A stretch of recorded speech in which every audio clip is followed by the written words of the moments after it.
আজকের রেসিপি থেকে কোনোভাবেই কিন্তু চোখ ফেরানো যাবে না। আজকের রেসিপি দুর্দান্ত স্বাদের একটা রেসিপি। আপনারা এতক্ষণে তো বুঝতেই পেরে গেছেন। আজ একদম রাজকীয় স্বাদের একটা পাটিসাপটা রেসিপি আপনাদের সঙ্গে শেয়ার করব। নমস্কার, কেমন আছেন সবাই? আশা করছি সবাই খুব ভালো আছেন, সুস্থ আছেন। মৌসুমী রকমারি রান্নাতে আপনাদেরকে আবারও একবার অনেক অনেক স্বাগত। প্রতিদিনের মতো আজও একটা কিন্তু সুন্দর রেসিপি আপনাদের সঙ্গে শেয়ার করছি। আশা করছি এই রেসিপিও আপনাদের খুব খুব ভালো লাগবে। একদম নতুন রেসিপি, ইউটিউবে খুঁজলেও কিন্তু এই রেসিপি আপনারা পাবেন না। তো আজকের রেসিপি দেখার অনুরোধ রইল, সম্পূর্ণ ভিডিওটা দেখে নেবেন। আর যদি রেসিপির কোনো অংশ আপনাদের ভালো লাগে অবশ্যই কিন্তু আমার চ্যানেলটা সাবস্ক্রাইব করতে ভুলবেন না। আজকে যারা প্রথম আমার চ্যানেলে ভিজিট করছেন আপনারা কিন্তু আমার চ্যানেলটা সাবস্ক্রাইব করে আমার পাশে থাকার অনুরোধ রইল। তো চলুন, এইখানে দেখুন আমি একটা পাটিসাপটা পিঠে আপনাদেরকে কেটে দেখিয়ে দিচ্ছি কতটা সুন্দর হয়েছে। পাটিসাপটা পিঠেটা কতটা সুন্দর, একদম নরম তুলতুলে হয়েছে আর একদম দেখা মাত্রই কিন্তু জিভে জল চলে আসবে। তো আজকের রেসিপি শুরু করছি। এইখানে আমি গাজর নিয়েছি, গাজরের আগে মিষ্টি বানিয়ে নেব। সেই জন্য গাজরটা একটা গ্রেটার দিয়ে খুব ভালো করে গ্রেট করে নিচ্ছি। তো গাজরের পরিমাণটা আপনারা আপনাদের পছন্দ মতন কম বেশি করে নেবেন। যদি পিঠে বেশি বানাতে চান তাহলে বেশি গাজর লাগবে, যদি কম বানাতে চান তাহলে কম গাজরেই হয়ে যাবে।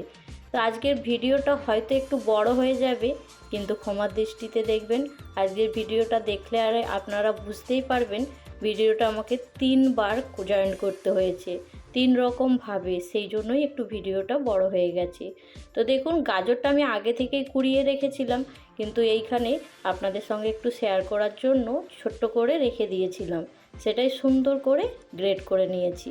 তো এইখানে দেখুন গাজরের মিষ্টি বানানোর জন্য একটা কড়া গরম করার জন্য গ্যাস অন করে নিয়েছি। তো কড়ার মধ্যে দিয়ে দেব 1 চামচ পরিমাণে ঘি।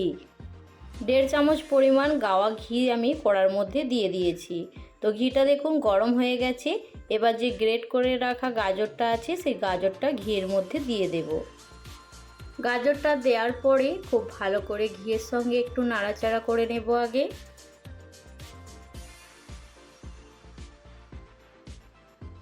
গাজরের মিষ্টি বানানোর জন্য গ্যাসের ফ্লেমটা কিন্তু একদম লো ফ্লেমে রাখতে হবে। আর এইখানে দেখুন গাজরটা একটু নাড়াচাড়া করার পরে আমি একটা তেজপাতা আধখানা করে দিয়ে দিয়েছি। দেওয়ার পরে এবার একটু ঢাকা দিয়ে রেখে দেব। আর গ্যাসের ফ্লেমটা আবারও বলছি একদম লো ফ্লেমে রেখে দেবেন। আর ঢাকা দিয়ে রাখলে গাজরটা খুব সুন্দরভাবে সেদ্ধ হয়ে যাবে। সেজন্য দেখুন একটা ঢাকা দিয়ে দিচ্ছি। আবারও কিছুক্ষণ পরে ঢাকনাটা খুলে দেখলাম। তো এইখানে দেখুন নাড়াচাড়া করতে করতে গাজরটা কিন্তু সুন্দরভাবে সেদ্ধ হয়ে গেছে। তো এবার গাজরের মধ্যে দিয়ে দেব পরিমাণ মতো চিনি। চিনিটা দেওয়ার আগে গাজরটা কিন্তু খুব ভালো হয়ে সেদ্ধ হয়ে যেতে হবে, নাহলে চিনিটা দিয়ে দিলে গাজরটা একটু শক্ত রয়ে যাবে, তখন খেতে ভালো লাগবে না। তো এইখানে দেখুন গাজরটা খুব ভালো করে সেদ্ধ হয়ে গেছে। তারপরে এর মধ্যে স্বাদ মতো চিনি দিয়ে দিচ্ছি। তো গাজরের পরিমাণটা আমার এইখানে 1 কিলো পরিমাণে ছিল, তো সেই জন্য আমি এইখানে 150 গ্রাম চিনি নিয়েছি। মিষ্টির পরিমাণটা আপনারা আপনাদের পছন্দ মতন কম বেশি করে নেবেন। তো চিনিটা দেওয়ার পরে দেখুন একটু নাড়াচাড়া করে নিচ্ছি। তারপরে একটু ঢাকা দিয়ে দেব। চিনিটা তাহলে খুব ভালো করে গলে যাবে, গাজরের সঙ্গে মিশে যাবে।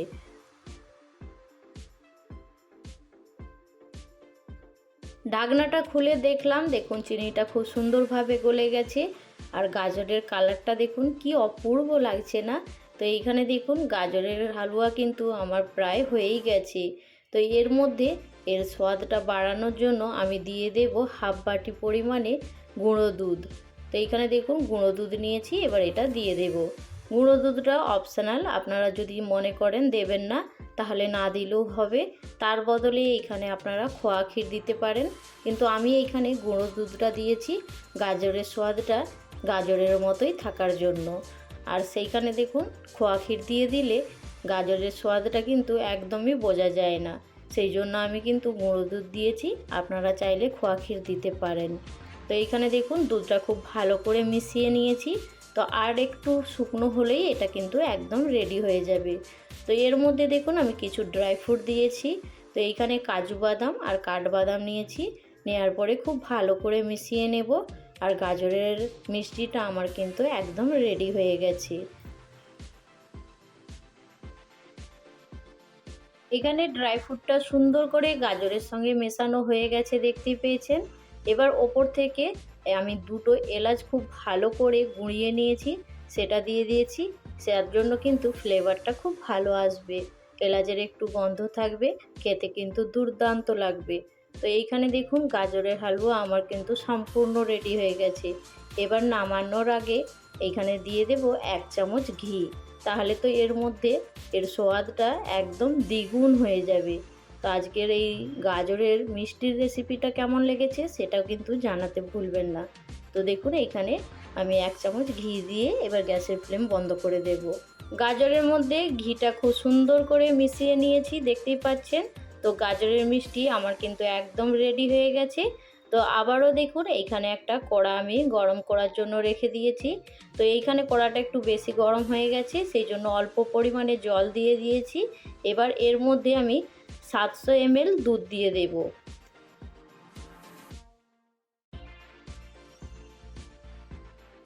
এখানে দুধটা দেওয়ার পরে একটু খুন্তি দিয়ে নাড়াচাড়া করে নিচ্ছি। তো আমি দেখলাম একটু অসুবিধে হচ্ছিল এই কড়াটার মধ্যে, সেই জন্য আমি একটু কড়াটা চেঞ্জ করে নিয়েছি। তো এইখানে আমি দেখুন একটা কড়ার মধ্যে দুধটা চেঞ্জ করে নিয়েছি। এবার অনবরত এটা একটু নাড়াচাড়া করে নেব, নাড়াচাড়া করে দুধের পরিমাণটা অর্ধেক করে নেব। আপনাদের সঙ্গে কথা বলতে বলতে দুধটা কিন্তু অনেকটাই ঘন হয়ে গেছে। তো দেখে বুঝতেই পারছেন দুধটা অনেকটা ঘন হয়ে গেছে। তো দুধটা আরেকটু তাড়াতাড়ি ঘন করার জন্য আমি এইখানে 2 থেকে 3 চামচের মতো পাউডার দুধ নেব। নেওয়ার পরে এই দুধের মধ্যে দিয়ে দেব, তাহলে দুধটা কিন্তু আরও তাড়াতাড়ি ঘন হয়ে যাবে। তো এইখানে দেখুন আমি গ্যাসের ফ্লেমটা বন্ধ করে দিয়েছি। বন্ধ করে দেওয়ার পরে দুধটা দিয়ে খুব ভালো করে একটু নাড়াচাড়া করে নেব, তাহলে আর আলাদা করে গুলতে হবে না। তো এইখানে আমি আমুল দুধ কিন্তু নিয়ে নিই। আমুল দুধ হলে আমাকে একটু আলাদা গুলতে হতো। এভরিডে নেসলের এভরিডে দুয়ে মিল্ক পাউডারটা আছে সেটাই নিয়েছিলাম, সেই জন্য কিন্তু এর মধ্যে দিয়ে দিয়েছি, খুব ভালো করে গুলে যাবে। তো এইখানে দেখুন দুধটা খুব সুন্দর করে গুলে নিয়েছি। আবারও আমি গ্যাসের ফ্লেমটা অন করে নিয়েছি। এইখানে দেখুন দুধের ঘনত্বটা আপনারা দেখে কিন্তু বুঝতেই পারছেন অনেকটাই পরিমাণে ঘন হয়ে গেছে। তো এবার এইখানে আমি চিনির পরিমাণটা একদম ছোট বাটির 1 বাটি পরিমাণে নিয়েছি। যেহেতু এইখানে দেখুন সম্পূর্ণটা আমার লাগেনি, সেই জন্য আমি একটু রেখে দিয়েছি। আর দুধের মধ্যে খুব বেশি মিষ্টি কেন দিচ্ছি না, গাজরের মধ্যে মিষ্টি দেওয়া আছে, সেই জন্য দুধের মধ্যে একটু কম মিষ্টি রেখেছি। তো দুটোই মিষ্টি হয়ে গেলে তখন কিন্তু খেতে ভালো লাগবে না। তো এই জন্য এইখানে কিন্তু আমি একটু কম পরিমাণে মিষ্টি রেখেছি। তো দুধটা দেখুন আবারও কিছুক্ষণ ঘন করার জন্য জাল দিয়ে দিচ্ছি। আর এইখানে আমি 2টো এলাচ নিয়েছি আর এই দুধের মধ্যে দিয়ে দিলাম। তো দুধটা দেখুন চিনিটা দেওয়ার পরে একটু পাতলা হয়ে গেছে, তো আমাকে আর একটু সময় নিতে হবে। আর এইখানে আমি আরেকটা জিনিস আপনাদের সঙ্গে শেয়ার করব। দুধটার মধ্যে একটু ক্রিমি ক্রিমি ভাব নিয়ে আসার জন্য আমি 1 চামচ চালের গুঁড়ো নিয়েছি। চালের গুঁড়োটার মধ্যে অল্প পরিমাণে জল দিয়ে খুব ভালো করে গুলে নেব, তারপরে দুধের মধ্যে দিয়ে দেব। আর 2 মিনিটের মতন একদম গ্যাসের ফ্লেমটা লো করে খুব ভালো করে দুধটা ফুটিয়ে নেব। যখন এটা একটু ফুটতে শুরু হবে তখন কিন্তু দুধের যে ঘনত্বটা গাঢ় হতে থাকবে, তখন কিন্তু ওর মধ্যে একটা ক্রিমি ক্রিমি ভাব চলে আসবে। তো যদি খুব বেশি ঘন করতে চান তখন পরিমাণটা একটু কম বেশি করে নেবেন চাল গুঁড়োর। তো আমি এইখানে 1 চামচ পরিমাণ নিয়েছি, নেওয়ার পরে দেখুন দুধের মধ্যে দিয়ে দিয়েছি। এবার আমি 2 মিনিট গ্যাসের ফ্লেমটা স্লো করে আর খুব ভালো করে এটা ফুটিয়ে নেব। এখানে দুধটা গরম করতে করতে দেখুন অনেকটা পরিমাণেই কিন্তু ঘন হয়ে গেছে। এর থেকে আর বেশি ঘন করব না, যখন দুধটা ঠান্ডা হয়ে যাবে তখন আর একটু কিন্তু গাঢ় হয়ে যাবে। সেই জন্য গ্যাসের ফ্লেমটা আমি কিন্তু বন্ধ করে দিয়েছি। ক্যামেরাতে একটু বোঝা যাচ্ছিল না বলে খুন্তিটা আমি একটু আড়াল দিচ্ছিলাম, তাহলে কিন্তু দুধটা খুব ভালো বোঝা যাচ্ছিল। তো এবারে দুধটা আমি সাইডে রেখে দিয়েছি আর নিয়েছি 1 বাটি পরিমাণে ময়দা। তো এইখানে দেখুন ময়দাটা আমি একটা খুব ভালো আইডিয়া নিয়ে আপনাদেরকে দেখাবো।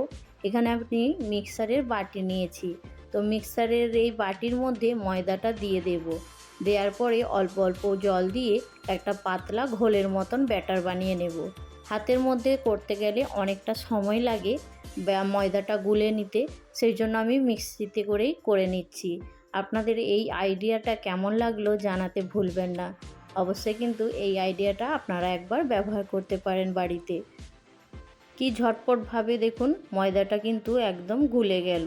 আর এটাই যদি হাতে করে বানাতে হতো তাহলে কিন্তু অনেকটাই সময় লাগতো।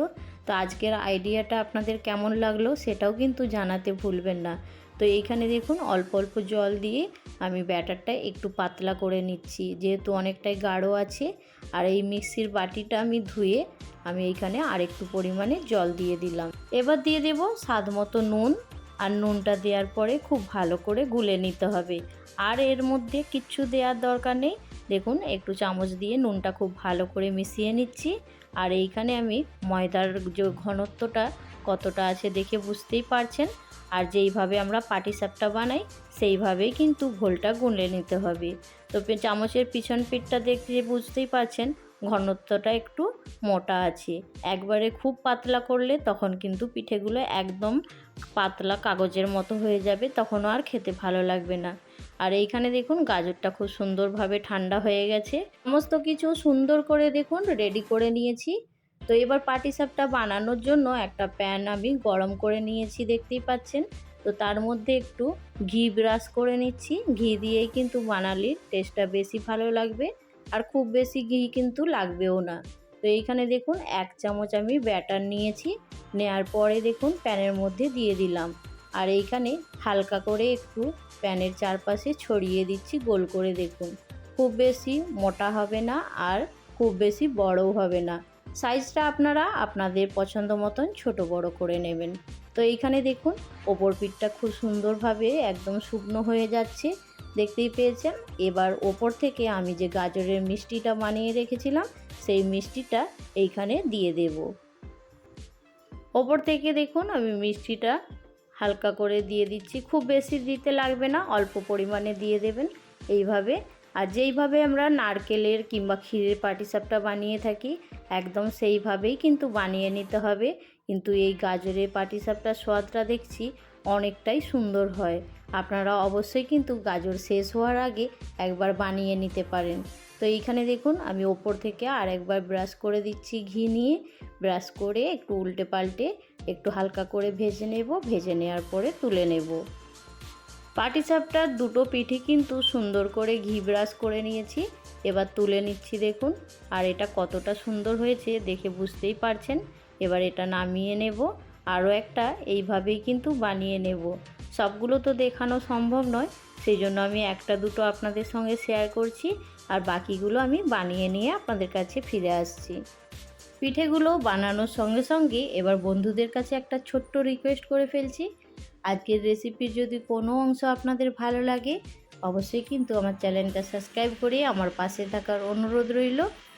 আর ভিডিওতে একটা লাইক দিয়ে সম্পূর্ণ ভিডিওটা দেখে নেবেন। যদি বেশি ভালো লাগে বন্ধুদের সঙ্গে শেয়ার করতে ভুলবেন না। তো দেখুন এইখানে কথা বলতে বলতে আমার পিঠেগুলো কিন্তু সব রেডি হয়ে গেছে দেখতেই পাচ্ছেন। এবার দুধের সঙ্গে পিঠেগুলো খুব সুন্দর করে মিশিয়ে নিতে হবে। আর যদি আপনারা মনে করেন দুধের সঙ্গে একটু ফুটিয়ে নেবেন তাহলে কিন্তু ফুটিয়ে নিতে পারেন। এইখানে আমার হাত ছোঁয়া কুসুম কুসুম গরম দুধ আছে, তো এই দুধের মধ্যেই আমি পিঠেগুলো দিয়ে দেব। তার জন্য নিয়ে নিয়েছি একটা প্লেট। প্লেটের উপরে কয়েকটা পিঠে দেখুন আমি সাজিয়ে নিচ্ছি। সাজানো হয়ে গেলে যে হালকা গরম গরম দুধটা আছে সেই দুধটা আমি এইখানে পিঠের ওপর দিয়ে দেব। আপনারা চাইলে আবারও একবার বলছি দুধের মধ্যে ফুটিয়ে নিতে পারেন। তো আমার পিঠেটাও গরম আছে, দুধটাও হালকা গরম আছে বলে সেই জন্য আমি আর আলাদা করে ফুটালাম না। তো এইখানে দেখুন ওপর থেকে একটু ড্রাই ফ্রুট দিয়ে দিলাম। আর এইখানে নিয়েছি আমি একটু পেস্তা। তো পেস্তা কুচি দেওয়ার পরে আর একটু গাজর দিয়ে সাজিয়ে নিলাম।